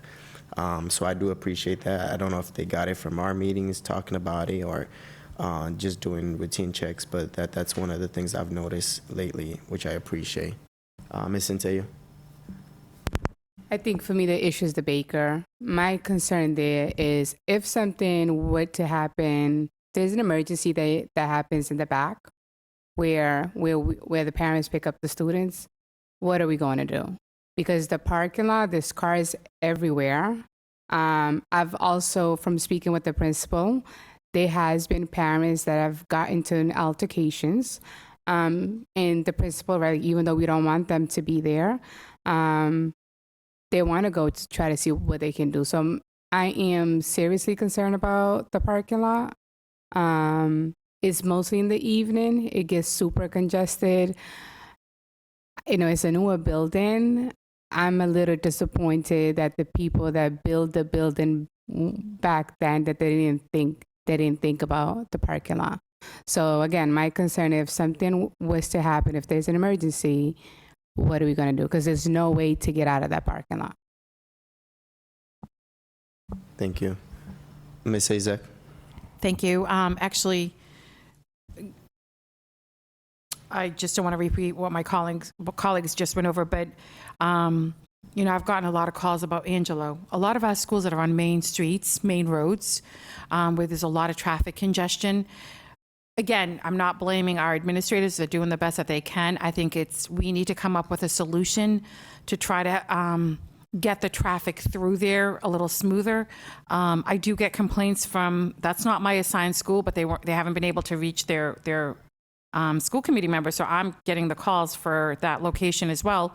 And, you know, a lot of the residents, they can't get out of their driveways. You know, we need to work. You know, they should, in case of an emergency, they shouldn't, even just to leave, they can't leave their driveways. Cars are blocking them in the morning, and people are getting pretty rowdy.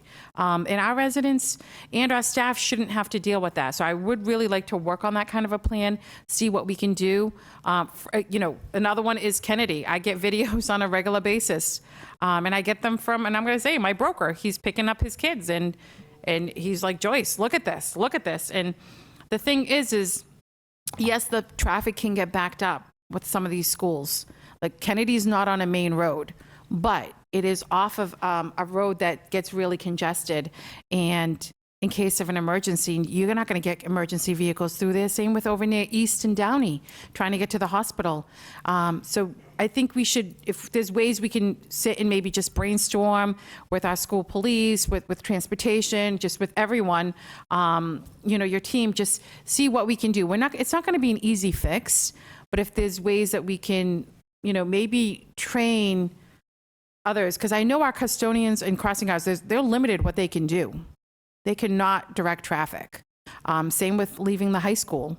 Plenty of times leaving the high school, I know when my nieces were here, I mean, the amount of accidents I would see coming around that corner on Forest, there's a blind spot and people are flying, and it's like, and you have a lot of our students leaving. So many accidents that I even asked one of the school committee members at the time, who's in insurance, I'm like, how many accidents can you pull? See, there's a lot. Like, we really need a blinking light or something to show you're in a school zone, slow down. But if we can, and at that time, I believe we had our school officers just stay a couple of minutes, 3-4 minutes after the buses leave, and just get the traffic out of there. 3-4 minutes makes a huge difference rather than having the lines get backed up. So that is one complaint we do get.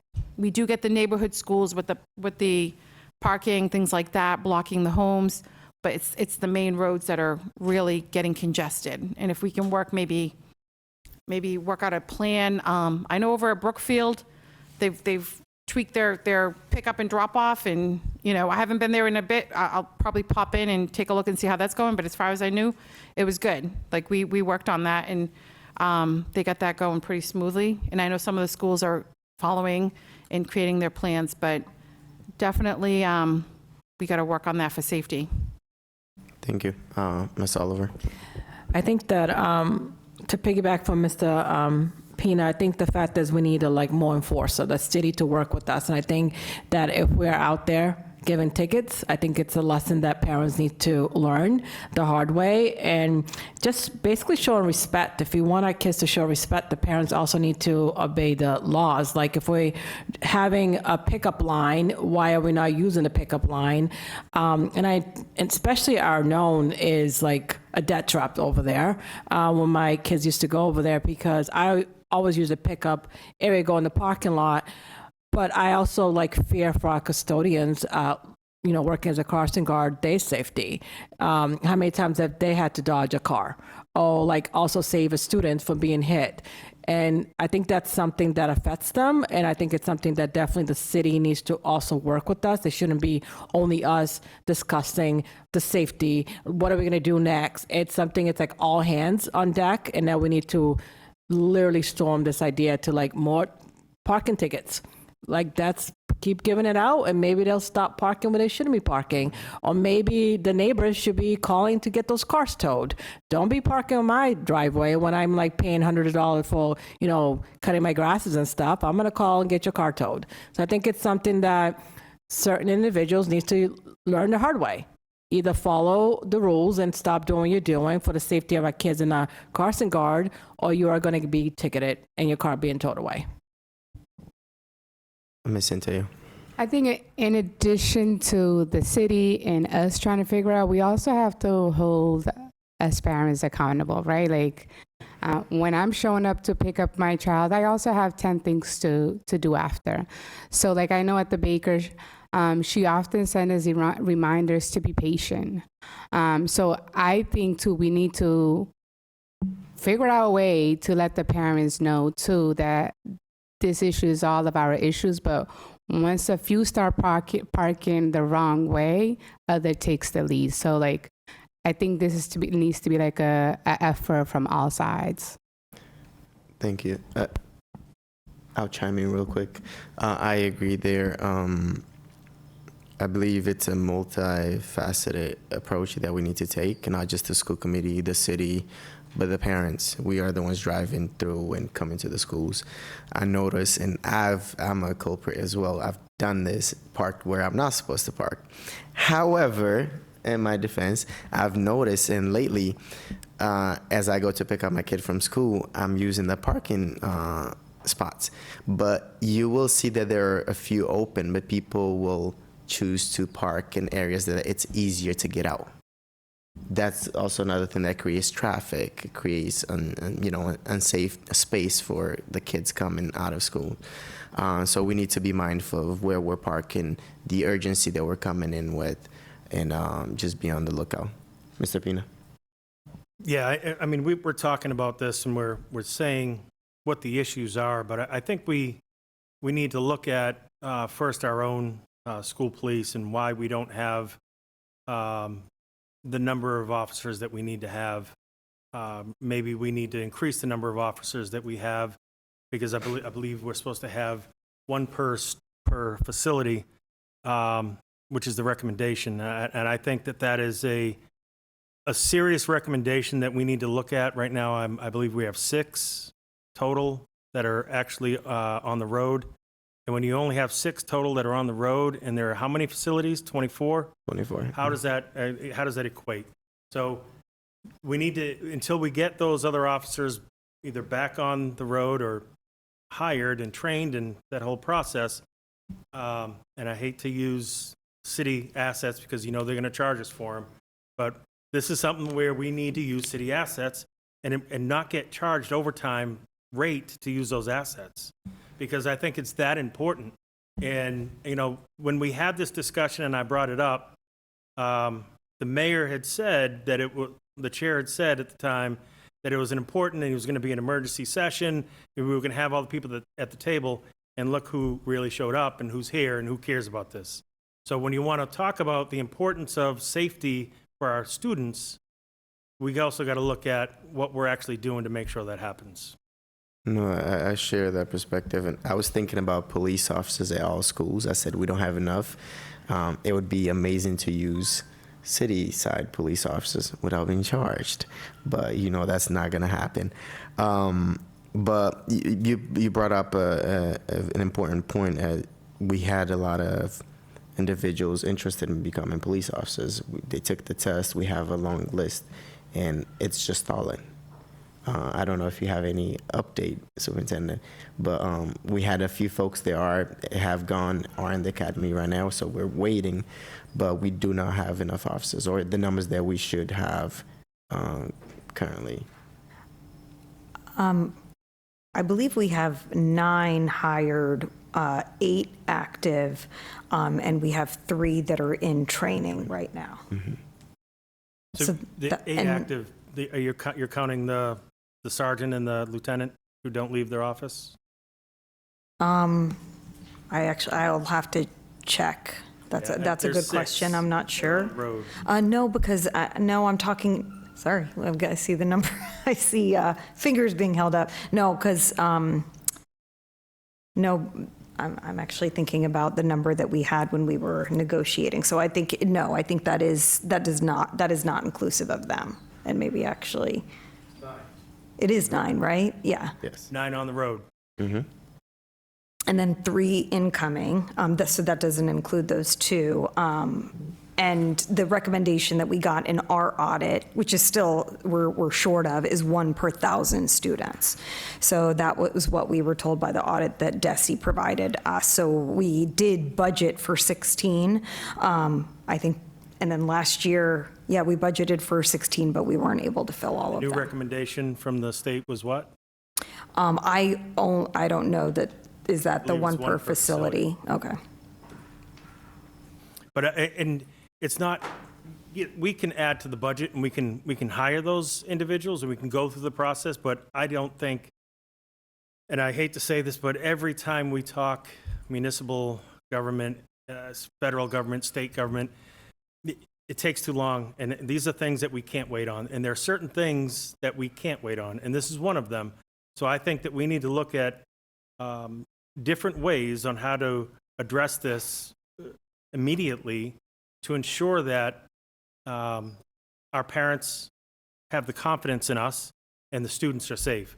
So if that means going to bringing together the chief of police, the fire, the whoever, DPW, get them all to the table and say, look, this is what we need to do on a short-term basis, then this is what we need to do. But I think we need to come with solutions. I thought hiring a few temporary parking enforcement individuals to write those quick tickets, I thought that would be a great idea, or even taking the ones that the city has and just randomly sending them over, because they ticket my car every time I'm parked in the wrong spot at the school department. But I agree with you. I think there has to be some urgency. Like, what is next? So this is a great meeting. What is next? I think for me, I've advocated that they actually come to the school at 3 o'clock. I'm only asking for 30 minutes, 3 to 3:30. You will see it, what the issue is, and then come up with a proposal to fix those issues. Before I go, I'm going to move to Mr. Rodriguez in a second, but I think we know what the issue is. That's what I'm hearing. We can certainly invite these folks for us to have a more in-depth conversation, and we can tell them what we're looking for from them, because this is something that if we're not able to do it right away, they might be able to provide, whether it's hands-on, whatever the case might be, more police officers just for that period of time for these extra schools, whatever the case is. These are some things that we can discuss with having the chief of police, traffic commissioner and whatnot come on and join us in these discussions, so we can arrange for that. Mr. Rodriguez. Thank you. When we look at the traffic, and obviously safety is always number one, is, you have to take into account the infrastructure. Back then, we had a lot more neighborhood schools, so there wasn't families driving from these zones, bringing a child to that school. So if you have 150 parents driving their vehicles, 150 vehicles are showing up, you still have the same infrastructure. So you have to look at the traffic padding, or if there's room. I'll give an example, and I know I've talked to the facilities director about this, and I know my former colleague was working on this, is, if you go to the Davis, you can go to the back, but they have a roundabout to the front. But if there was an access point from the, wrapping around the back, that could be, bus or parent drop off or pickup, which they're not going in and out of the same zone. Sometimes I'm at the, I drop my son off at South and I'm coming back and I'm at the high rise and the traffic is just going to the Davis, so, and that becomes, not just, a safety concern for our students that are trying to get to school on time. I've seen kids jump out because they're in traffic to get to school so they're not late. But it also comes at the expense of our public safety response time. I've seen it happen. The fire trucks trying to go down Plain Street, and you got oncoming traffic, and you got traffic from the high rise. That's a huge concern to find out that they couldn't get there on time because of school traffic. So I think this is a productive conversation, in that there's a lot of people that need to come to the table from DPW across the board to make sure. But I think it starts rightfully with our infrastructure, that we can even support these vehicles that are showing up to pick up their students. So one of those things it's that we have to look at. I'm not sure what the body feels like if there's working with Old Colony Planning Council, because they do some of this work at a low cost, that we can bring them in as a consultant to look and work with our parking authority and the police department. But one thing I know, you want to enforce it, but specifically like Brockton and the families that we serve, we're not a rich community, and being someone in uniform, I wouldn't want to target a family and giving them a citation because your front tire is on somebody's lawn. You know what I mean? So we got to be careful with that because of the people that we serve. But we do have the ability to do that. But I don't think we're here trying to educate students. But then you're putting a burden on the family doesn't sit well with me, and that's coming from somebody that wore a uniform. So I think we just have to be more proactive of the people that we serve when it comes to that aspect. Thank you. Thank you. I will work with the folks on the city side for us to come together and have a meeting as soon as we can to further discuss on this issue and come up with a tangible solution. Any final thoughts on this? No, thank you. Agenda item 4, any other business as it pertains to safety, security, and transportation. Ms. Oliver. Quick thing. I know that this might pertain to safety and transportation. Definitely our students that uses the BAT transportation. I think it's something that we need to review and assess. Safety of our students while they're traveling on the BATs. I know I took the BAT a long time. I used to go to high school a lot. Probably hasn't changed since then, 30-something years ago. Definitely to figure out how our students are safe while they are on those buses. Also, making sure that the residents that's on those buses are being treated with respect, and also safety guides are being in place. But also the transportation, the BAT terminal, are there safe for our students? Are there enough police force there to make sure our students are safe at all time?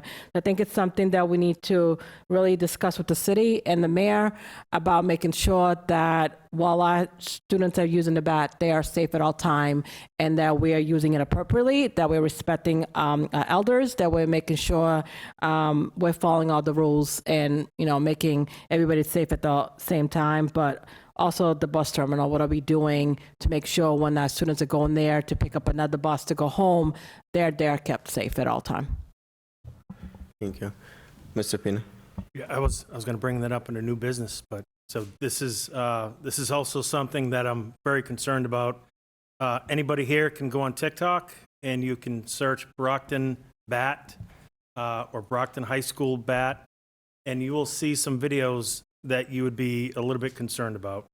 There are kids sitting on the floors. The bat bus is so full that people are standing. It's not safe. I understand that the bat bus in the city is free, but previously, before it was free, students had that option to get that card and be able to ride, because some of the bus commute, the distances just didn't fit in, and it was just easier because the bat bus, that one stop right outside of the high school main entrance, is pretty busy. And I'm not blaming the kids, because obviously they haven't had the phones all day, so they get on the bat bus and they do silly things. But it's not a good look for the school. It's not safe. I brought this to the mayor. I think this is something that we as a body need to look at, because it is a part of the transportation that our students use. And so therefore, I think it's something that we should ask more of that organization as to what they're doing to keep that bat bus terminal safe, to keep that. And I believe there's one officer that might patrol there once in a while, but that's on the city side. And so those kids are coming down, and then they're commingling with some people that may be transient or more adults. So I just again want to make sure that we're making sure that they're addressing those situations as well. Thank you. Noted. Thank you. Any other items under other business? Seeing none, agenda item 5 is adjournment. Could I have a motion to adjourn? Motion to adjourn. Do I have a second? A motion has been made and properly second. All those in favor? Meeting has adjourned.